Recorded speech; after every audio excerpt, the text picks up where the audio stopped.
It was one of the first Westerns I can remember seeing that really looked dirty. It looked like the way it must have looked back then. The American Film Institute spent years surveying filmmakers, critics, and historians to identify the greatest Westerns ever made. Their list isn't just about box office success or cultural impact. These are the films that define the genre, push cinematic boundaries, and continue to influence storytelling decades after their release.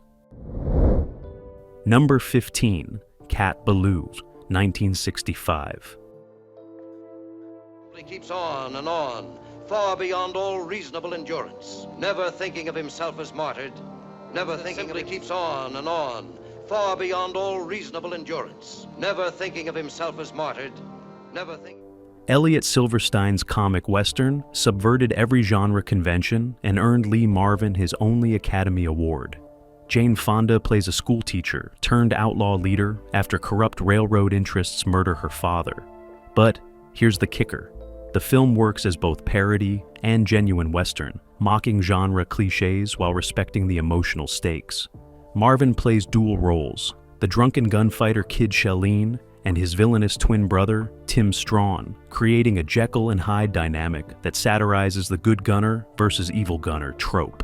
The American Film Institute recognized the film's importance in demonstrating that Westerns could be self-aware without being dismissive.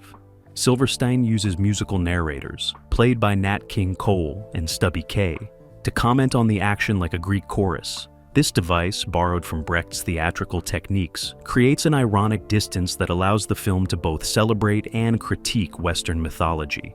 The famous scene where Kid Shelleen sobers up and practices his quick draw, missing every shot as he progressively gets drunker, became iconic precisely because it dispels the myth of the effortlessly skilled gunfighter.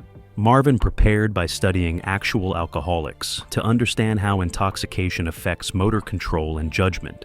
His physical comedy, stumbling and swaying while trying to maintain dignity, earned laughs while suggesting real tragedy. Columbia Pictures initially resisted the film's tonal shifts, wanting either pure comedy or a straight Western. Silverstein fought for the hybrid approach, arguing that the best satire honors what it mocks. The gamble paid off. The film earned over $20 million, massive for 1965, and demonstrated that audiences would accept Westerns that questioned genre assumptions. Fonda's performance as Catherine Ballou showed women could lead Westerns without being relegated to supportive or romantic roles. Her character organizes the gang, makes strategic decisions, and remains morally complex rather than simply good or evil. The film's success opened doors for more experimental Westerns in the late 60s, proving the genre could evolve beyond traditional formulas. Number 14, My Darling Clementine, 1946. What kind of a person am I, John? Please go back home, Clem. Back where you... John Ford's romantic vision of the Wyatt Earp legend ranks at number 14, and the American Film Institute recognized it as the most beautifully photographed Western of the studio era. Henry Fonda plays Wyatt Earp as a quiet, decent lawman bringing civilization to Tombstone. The film takes massive liberties with history, transforming the sordid OK Corral gunfight into a morality play about order defeating chaos. But Ford wasn't interested in historical accuracy. He was creating American mythology. The famous scene where Wyatt escorts Clementine to the church social, culminating in their dance on the unfinished church floor, became the template for how Westerns portray the arrival of civilization. Ford shoots it in golden sunlight with gentle music, suggesting that community rituals matter more than individual violence.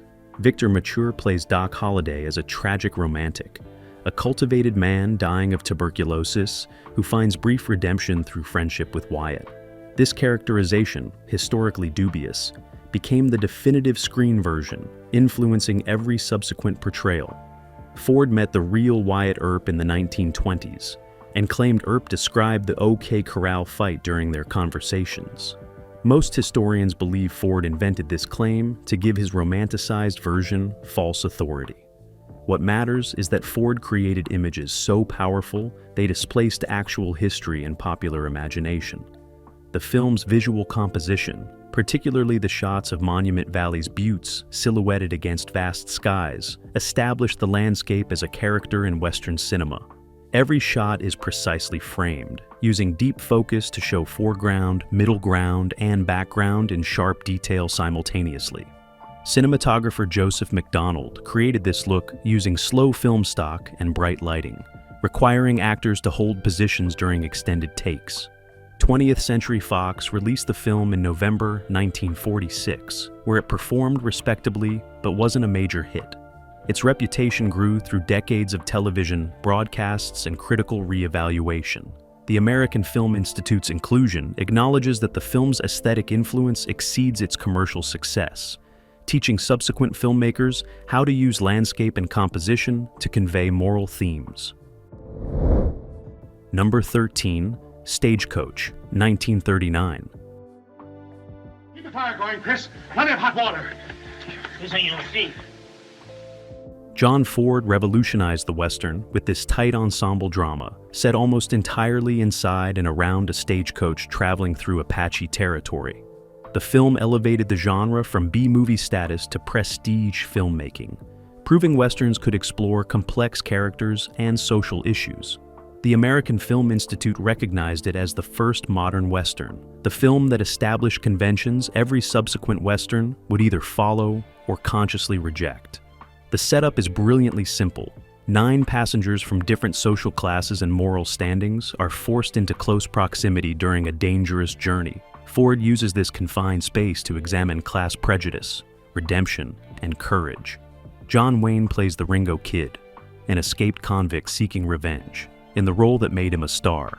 But Ford subverts expectations by making the outlaw more honorable than the respectable. Passengers. The prostitute Dallas, played by Claire Trevor, faces constant judgment from a hypocritical society matron, creating a feminist critique unusual for 1939. The drunken doctor, crooked banker, and timid whiskey salesman all reveal unexpected depths during a crisis. Ford's decision to shoot exteriors in Monument Valley established that location as the visual synonym for the American West. The rock formations became so closely associated with Westerns that audiences identified them with frontier history, despite most actual Western expansion occurring nowhere near Monument Valley. The famous chase sequence, in which Apaches attacked the stagecoach, used innovative camera work, including mounting cameras on vehicles to create dynamic, moving shots. Stuntman Yakima Canet performed the legendary stunt in which he fell between galloping horses and a moving stagecoach, a feat so dangerous that it's never been duplicated without safety equipment. United Artists gambled on the film, despite Westerns being considered commercial poison in the late 30s. It earned over $1 million and received 7 Academy Award nominations, winning 2. The American Film Institute's ranking acknowledges that Stagecoach didn't just succeed commercially, it transformed the genre into a vehicle for serious artistic expression. Number 12, McCabe and Mrs. Miller, 1971. First word comes to my mind when I think about McCabe and Mrs. Miller. There are many adjectives that would describe that movie, but I think grungy. Robert Altman's revisionist masterpiece sits at number 12, and the American Film Institute recognized it as the first major Western to reject romantic mythology completely. Warren Beatty plays a small-time gambler building a frontier brothel empire, while Julie Christie's opium-addicted Madame handles the actual business. The film strips away every comforting Western convention, showing the frontier as muddy, cold, and dominated by corporate capitalism that crushes individuals without mercy. Altman's revolutionary approach used overlapping dialogue, zoom lenses, and Leonard Cohen's anachronistic songs to create total immersion in a world where heroism is impossible, and survival requires moral compromise. The American Film Institute's inclusion acknowledges the film's influence on every subsequent anti-Western from Unforgiven to Deadwood. Altman refused to glorify violence or impose a clear narrative structure. Events unfold with documentary randomness. Conversations trail off. Characters appear, matter briefly, then disappear. This anti-Hollywood approach confused audiences expecting traditional storytelling, but created unprecedented realism. The film's climax, where McCabe fights corporate-hired guns in a blizzard while the town ignores him to fight a church fire, remains devastating precisely because it denies heroic meaning. McCabe wins the gunfight, but dies alone in the snow, freezing to death, while Mrs. Miller loses herself in opium dreams. The town he built doesn't notice or care.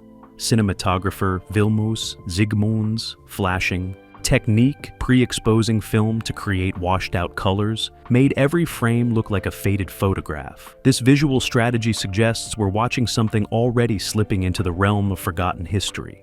Warner Brothers had no idea how to market the film. Test audiences hated the ambiguous ending and mumbled dialogue. The studio released it only briefly, and critics were divided, but filmmakers recognized its importance immediately. The American Film Institute's ranking validates what artists knew in 1971, that Altman had created a new template for how Westerns could examine American capitalism and failure with brutal honesty that traditional genre conventions prevented. Number 11, Butch Cassidy and the Sundance Kid, 1969.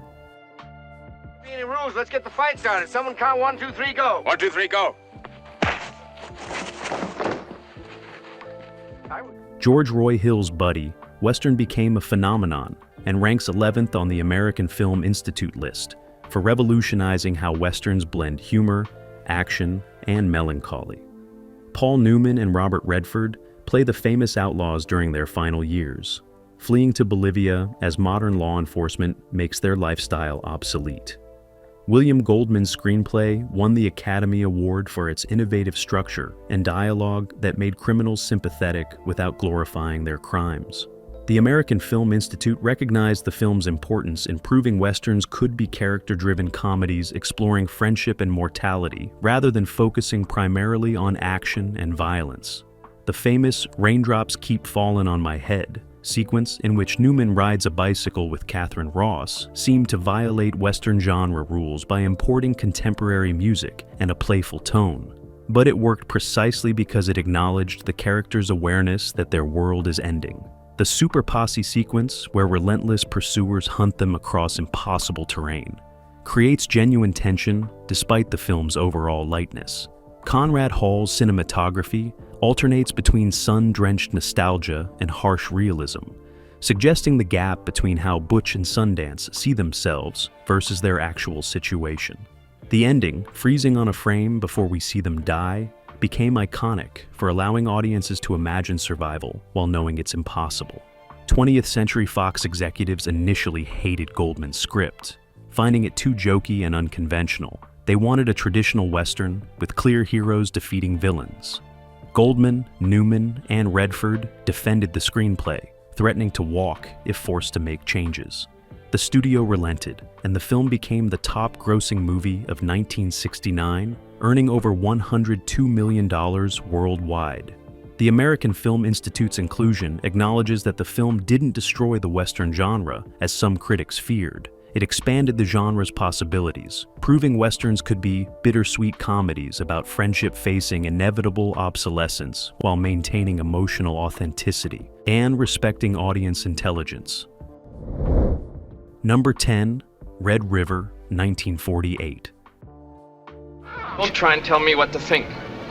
I'll take your orders about work, but not about what to think. You think I'm to blame for that? Just as sure as you're sitting there. Howard Hawks directed this cattle drive epic that sits at number 10 on the American Film Institute list for its examination of tyranny, surrogate father-son relationships, and the costs of building empires. John Wayne plays Thomas Dunson, a ruthless cattleman who becomes increasingly tyrannical during a drive from Texas to Missouri. Montgomery Clift, in his film debut, plays Matthew Garth, Dunson's adopted son, who must eventually challenge the old man's authority to save the herd and crew. The American Film Institute recognized the film's psychological complexity, particularly how it examines masculine pride, destroying what men claim to value. Dunson starts as a determined pioneer, willing to make hard decisions, but power and obsession transform him into a monster who will kill anyone questioning his judgment. Hawks chart this deterioration with precision, showing how small surrenders to ego accumulate into complete moral collapse. Wayne's performance shocked audiences expecting his usual heroic persona. He plays Dunson without charm or redemption, a man whose strength becomes weakness because he can't admit error or accept changing circumstances. The cattle drive sequences, shot on location with real longhorns, created unprecedented realism. Hawks used actual cowboys as extras and stunt performers, capturing authentic techniques for managing thousands of cattle across dangerous terrain. The film's climax, where Dunson and Matthew face off in town while preparing to coal each other, builds to violence that never comes. Joanne Drew's character interrupts, shaming both men for their pride.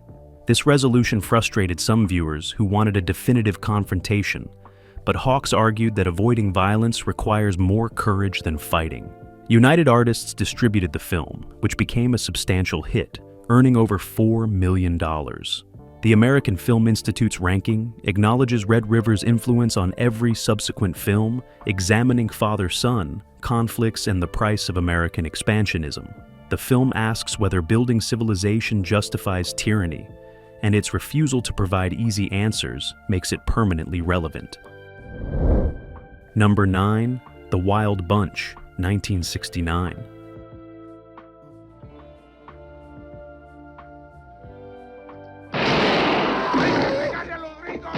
Sam Peckinpah's blood-soaked masterpiece claims number 9 on the American Film Institute list for revolutionizing how Westerns depict violence and obsolescence.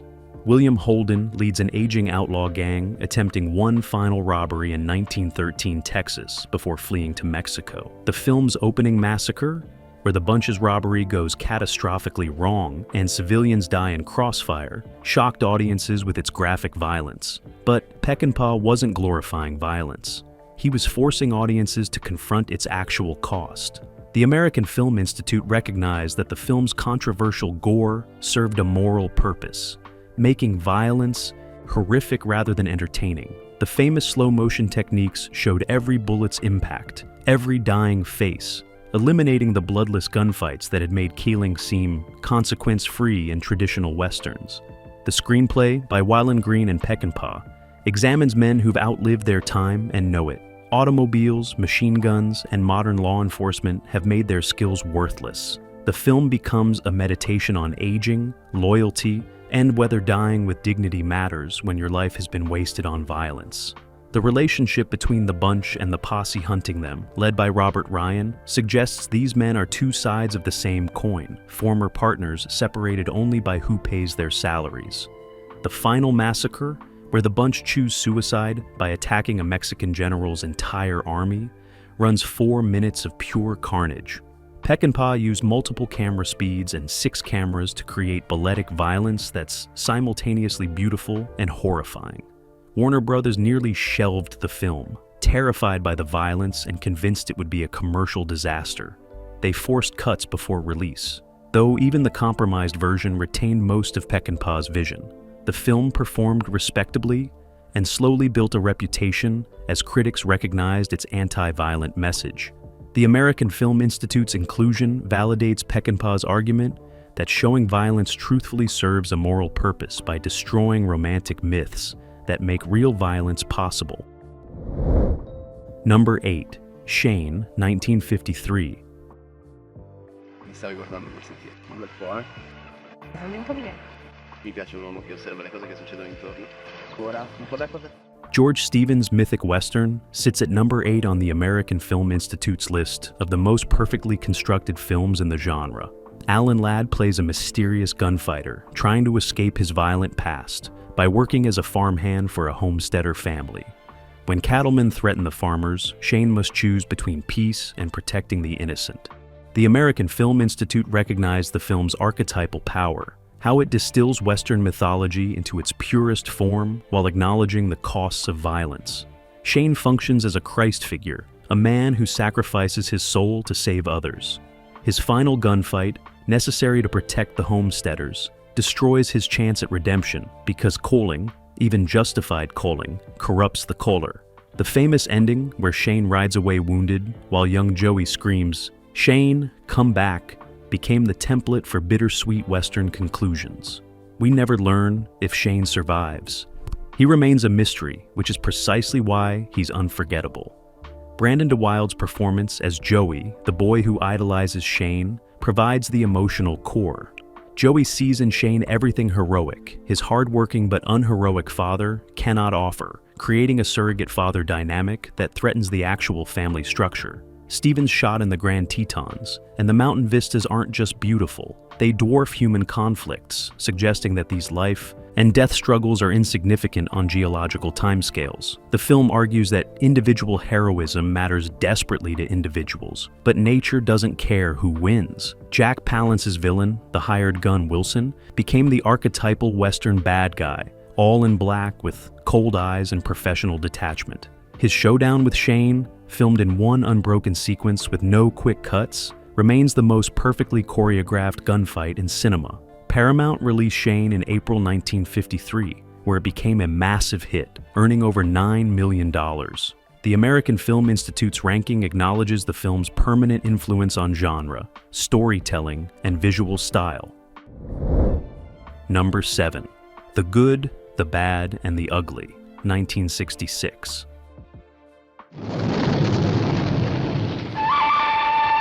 The Good. Sergio Leone's epic spaghetti western sits at number 7 on the American Film Institute list for revolutionizing the genre through operatic scale and moral ambiguity. Clint Eastwood, Lee Van Cleef, and Eli Wallach play 3 gunslingers hunting Confederate gold during the Civil War. The American Film Institute recognized the film's massive influence despite its Italian origins, acknowledging that Leone reinvented Western aesthetics for global audiences. The film's visual style, featuring extreme close-ups of eyes and faces contrasted with vast landscape shots, became instantly iconic. Ennio Morricone's score, particularly the main theme with its distinctive whistling and vocals, remains cinema's most recognizable Western music. Leone stretched traditional Western pacing to operatic extremes. The opening sequence runs nearly 10 minutes before anyone speaks, building tension through composition and music. The final 3-way standoff lasts over 4 minutes of pure cinematic suspense as the camera circles the 3 gunslingers while Morricone's score builds to a crescendo. The film's moral framework rejects traditional good versus evil dichotomies. All 3 protagonists are mercenary opportunists. Eastwood's Blondie is good only by comparison to the actively evil Angel Eyes and the comically selfish Tuco. None fights for a noble cause or a righteous principle. They want money and will kill whoever prevents them from getting it. This cynicism about frontier heroism influenced every subsequent revisionist Western. The Civil War setting allows Leone to examine American mythology from a European outsider perspective. He shows the war as pointless slaughter, serving no one's interests, while profiteers exploit chaos for personal gain.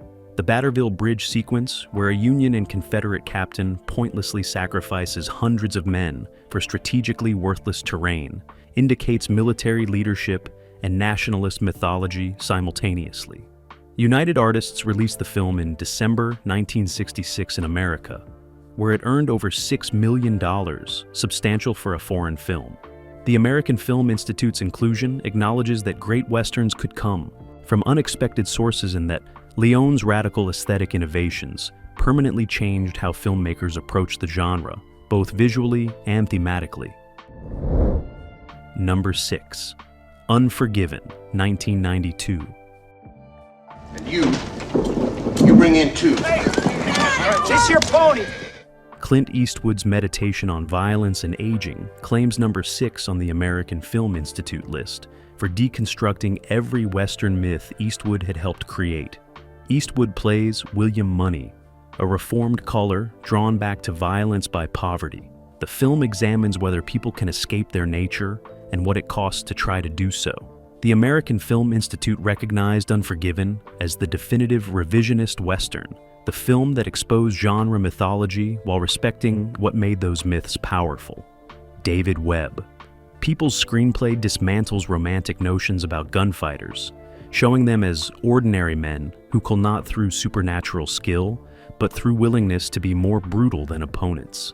The film's violence isn't choreographed or beautiful. It's clumsy, terrifying, and leaves psychological scars on everyone involved.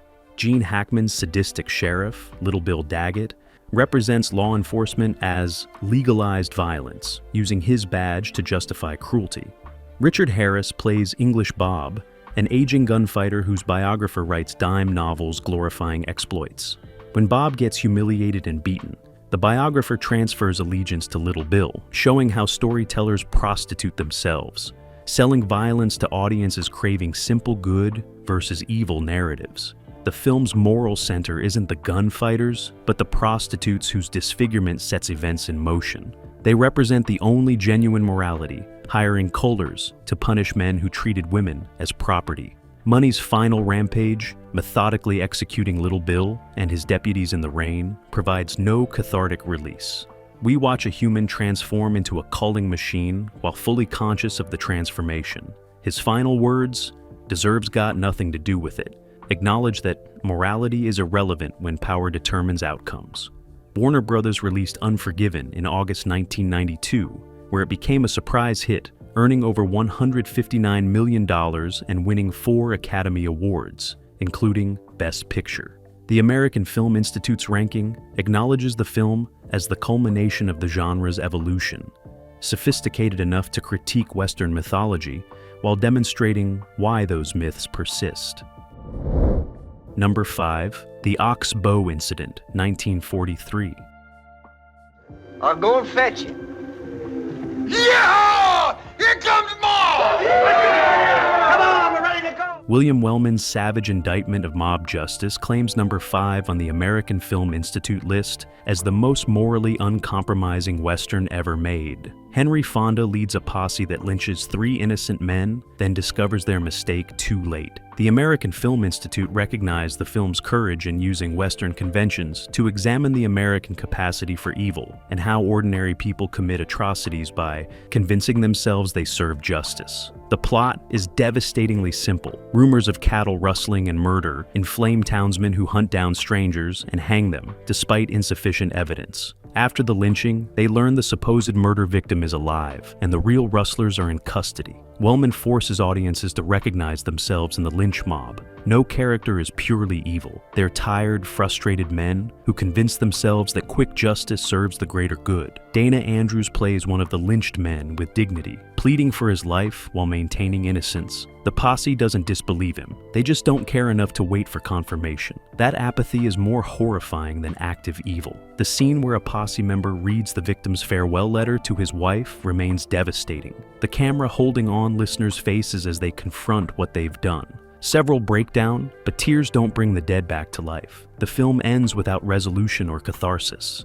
The posse returns to town, and life continues. There's no redemption arc, no justice served, just the knowledge that 3 innocent men died because tired, angry people chose convenience over conscience. 20th Century Fox tried to add a hopeful ending, but Wellman refused. The point isn't that justice eventually prevails. The fact is that injustice leaves permanent scars no subsequent correction can heal. The studio barely promoted the film, and it underperformed at the box office. But critics recognized its importance, and the American Film Institute's high ranking validates its permanent relevance as an examination of how democratic societies can commit evil through collective action.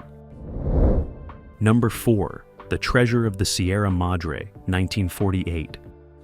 Smash your head flat! Ah! Throw it! Without me, you two would die here more miserable than rats! Leave him alone. Can't you see the old man's nuts?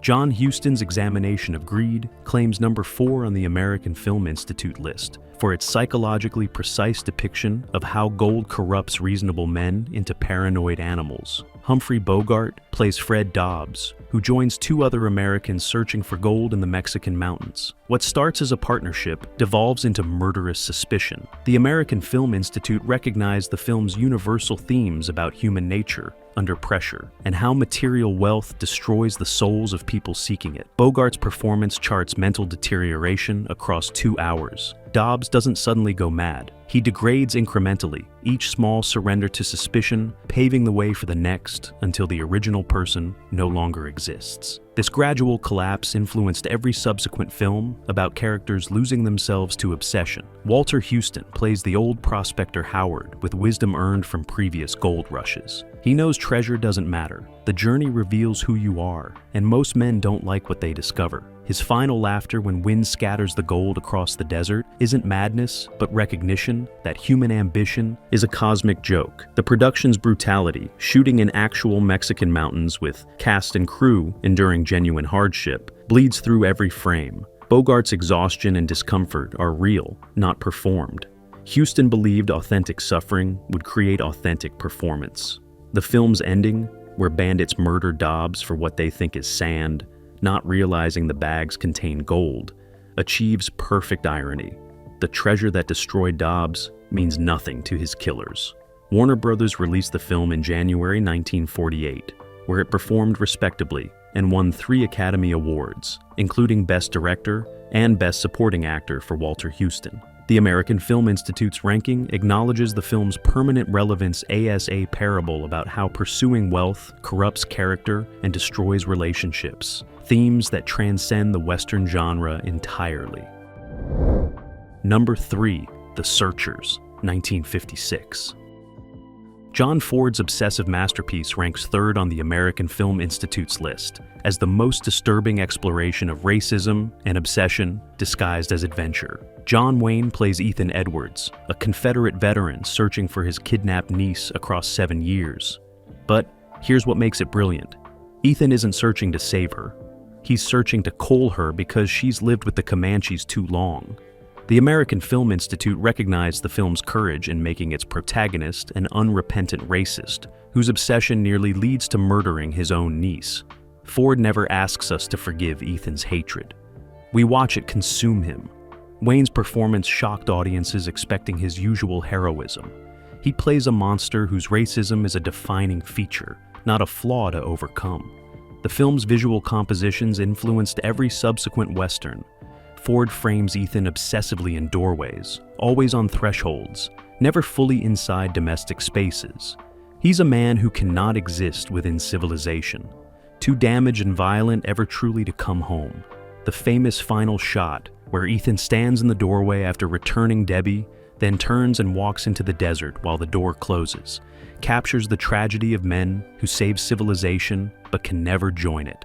Monument Valley's landscapes provide an ironic counterpoint to Ethan's narrowing obsession. Natural beauty suggests infinite possibilities, while Ethan reduces everything to racial purity and revenge. The crucial moment when Ethan catches Debbie and holds her aloft to kill her, then says, "Let's go home, Debbie," instead has been analyzed for decades. Ford deliberately leaves it ambiguous whether Ethan experiences a moral awakening or simply can't murder someone he watched grow up. Warner Brothers released the film in March 1956, where it became Ford's highest-grossing Western. The American Film Institute's ranking acknowledges that The Searchers is permanently unsettling, forcing audiences to confront the coexistence of heroism and bigotry in American mythology. Number 2, The Man Who Shot Liberty Valance, 1962.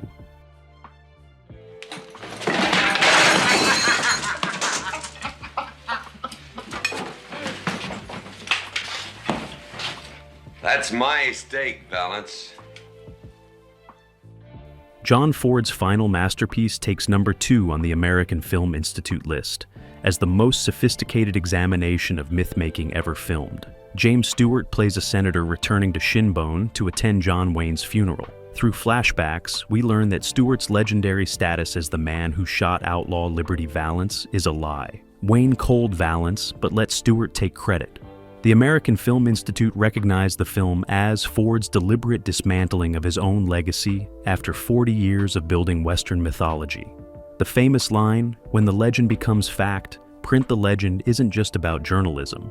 It's about how societies choose comforting lies over uncomfortable truths, and how those lies become history. Ford shot entirely on sound stages, refusing location filming despite Paramount offering Monument Valley and an unlimited budget. The artificial sets underscore that we're watching constructed memory, not objective reality. The black and white cinematography, unusual for 1962, creates deliberate distance from reality. Every frame announces itself as artifice. Wayne's performance devastated audiences. The ultimate American hero plays a man whose greatest act of love is erasing himself from history so another can succeed. The poker game in which Doniphan realizes that Hallie loves Stoddard contains the most restrained emotional devastation ever filmed. Wayne doesn't cry or shout. He goes home and burns the house he was building for her. That quiet self-destruction showed that the most powerful acting happens in restraint. Ford's decision to bookend with Stoddard's return creates devastating irony. The senator built his career on a lie, while the man who called Liberty Valance died forgotten. The American Film Institute's ranking acknowledges this as Ford's final statement on American success, suggesting that our greatest heroes are often frauds standing on the shoulders of forgotten men. Paramount released the film in April 1962, where it performed moderately but earned critical praise. Number 1, High Noon, 1952. If you just tell me what this is all about. Sent a man up 5 years ago for murder. Now he's free. I'm the one who sent him up. Fred Zinnemann's real-time masterpiece takes the number 1 spot on the American Film Institute list as the perfect synthesis of form and content, political courage, and entertainment. Gary Cooper plays Marshal Will Kane, facing returning outlaws alone after his town refuses to help. The film's genius is structural. 85 minutes of screen time match the story's timeline almost exactly, creating unbearable tension as clocks tick toward the noon train, bringing Kane's enemies. Every cut to a clock face reminds us that time is running out and no help is coming. The American Film Institute recognized the film's formal brilliance and moral complexity in using Western conventions to explore civic duty, cowardice, and when individual conscience must defy social pressure. Carl Foreman's screenplay was written while facing the House Un-American Activities Committee investigation. The town's betrayal, abandoning Kane despite owing him their safety, directly parallels Hollywood's Blacklist collaboration. Citizens who benefited from Kane's protection refused to risk themselves defending him, choosing comfort over courage. This allegory about institutional cowardice made the film controversial and earned Foreman a blacklist shortly after release. Cooper's performance revolutionized Western masculinity. At age 51, he plays Kane as terrified and trying to hide it. This isn't a confident hero who knows he'll win. It's a desperate man begging for help, only to be refused. Showing courage as acting despite fear, rather than the absence of fear, influenced every subsequent nuanced Western performance. Grace Kelly's Quaker wife must choose between pacifist principles and saving her husband. Her decision to shoot one of the outlaws makes her complicit in violence she condemns, suggesting moral purity becomes impossible when evil acts are committed. The climactic shootout lacks heroic glamour. Kane survives through luck and improvisation, not superior skill. When he calls the final outlaw, he's exhausted and disgusted. His final act, throwing his badge in the dirt before leaving town, condemns the community that failed him. United Artists released the film in July 1952, where it became a hit and won 4 Academy Awards. The American Film Institute's top ranking acknowledges High Noon as the Western that proved the genre could examine complex moral questions while maintaining suspense and entertainment value, creating a template every subsequent serious Western would follow or reject, but never ignore. So, there you have it. 15 Westerns that defined American cinema, each one pushing boundaries and challenging what the genre could achieve. These aren't just great Westerns, they're great films, period, deserving of study and appreciation beyond nostalgia. Now get out there and experience these masterpieces with fresh eyes.